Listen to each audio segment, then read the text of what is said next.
Hi, I'm Katie North, founder and CEO of North Financial Advisors. Today I want to talk about the gig economy and how you might have some options of getting involved with the gig economy or cashing in on potential opportunities. But first, let's talk a little bit about why this is so important. The nature of work is changing. It's rapidly evolving. And I think primarily because we're shifting to a mostly knowledge-based workforce. It's the rise of the gig economy, or jobs that are sort of based in this consulting realm or gig type realm, are much more prevalent and frequent. We also have technology that is upending many industries, changing them rapidly, and I think we'll continue to see a lot of evolution and change happening. And so the gig economy is just sort of one way to maybe take advantage of that, experiment, and potentially provide some extra income for you.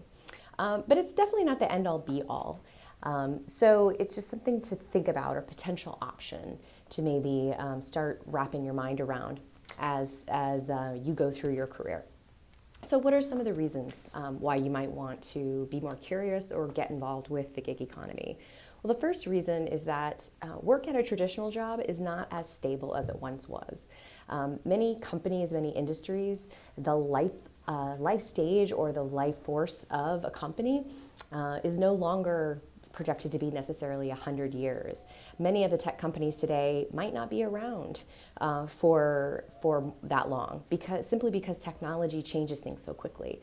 I think you start to see that on a microcosm with a lot of different industries and with companies. Is just that strategies change and shift, and a job that was a surefire thing might no longer be surefire anymore. And we just hear stories more and more of the safe corporate environment not being actually as safe as our parents' or grandparents' generation kind of perceived or had experienced.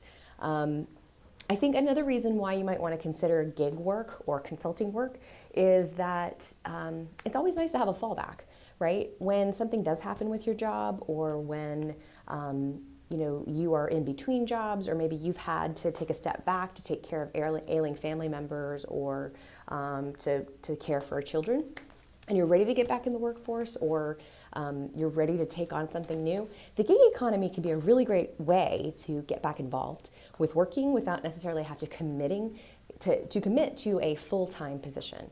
And so it can be hugely valuable, not just to have that as a fallback, but to have multiple streams of income potentially that you're relying on. I love the concept of gig work because of the autonomy as well. One of the reasons why I started my financial planning firm is because I didn't see the kind of service, the kind of clients being served that I wanted to serve. So I decided I wanted to make that for myself. I had the autonomy to create exactly what it was that I wanted to create.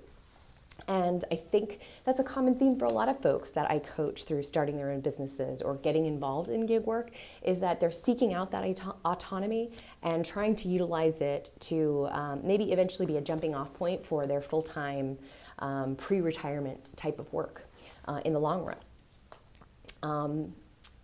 I think it's also really fulfilling to be able to build something for yourself and to have your own business in a way. And the gig economy is a nice way to, like I said before, sort of test the waters. You don't necessarily have to run out and launch your own website. You could take advantage of some of these gig platforms, TaskRabbit, Upwork, all sorts of companies and search engines out there where you can list your profession, your hobby, your unique experience, and people are willing to pay you on an hourly basis or a project basis to do it. It's a really great way of testing the water there and trying to decide if, do I like doing this for myself? Do I like taking on this part-time work? Do I want to make it something more? And only then should you try to maybe go out on your own and launch your own thing when you've had the opportunity to test the waters, so to speak. It can be a great experiment for full-time entrepreneurship, and it can be a great way to not have to reinvent the wheel, right, in order to start your business. So that's what I have for today. I hope you have fun maybe exploring some opportunities in the gig world. Let me know how things end up. If you're interested in more insights like these, please go to northfinancialadvisors.com or follow us on our channel here. Thanks.